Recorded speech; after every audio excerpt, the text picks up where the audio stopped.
Máu ơi, con máu ơi.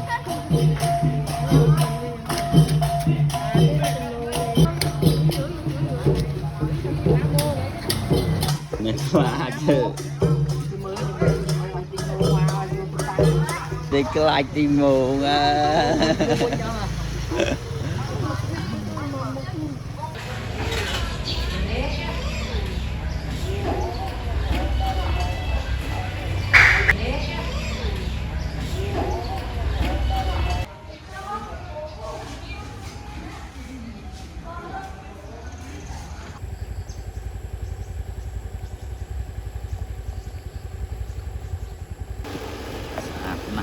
Lời này từ mẹ trồng cà món đến hai cái rồi viên xoài nó liền một ô nó viên xoài lời em thì lời tay cho cà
máu ơi, con máu ơi.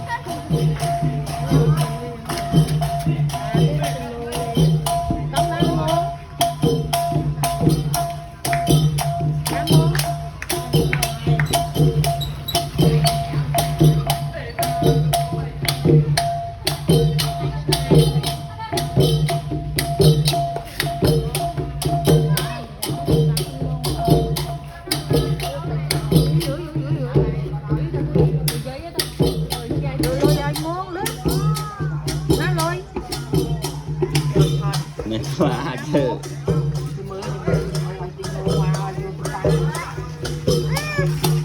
Nào ở lời tiếng ngon.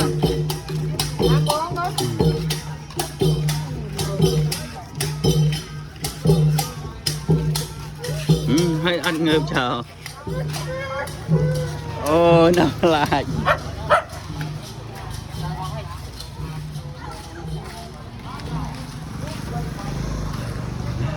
Đi cái like đi mù à.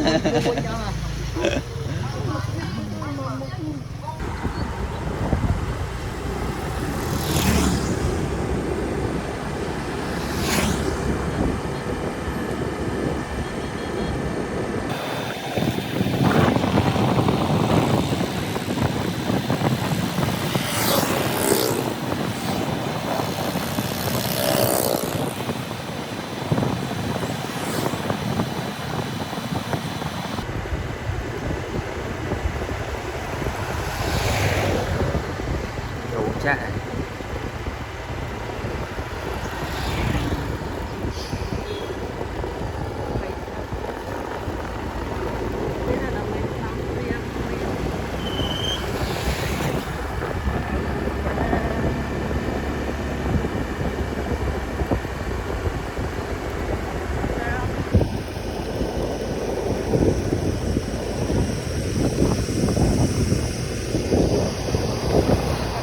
ở chờ tiếp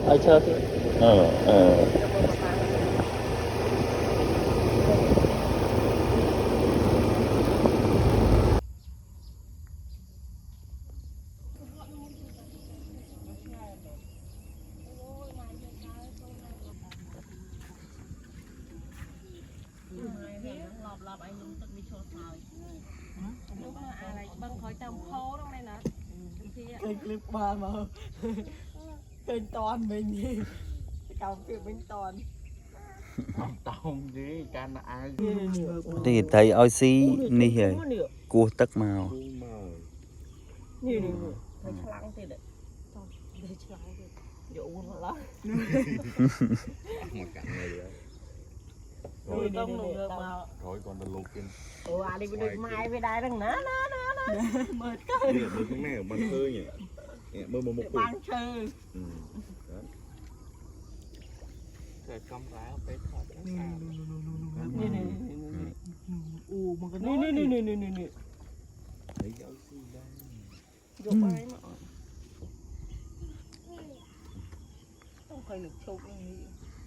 จับจอบ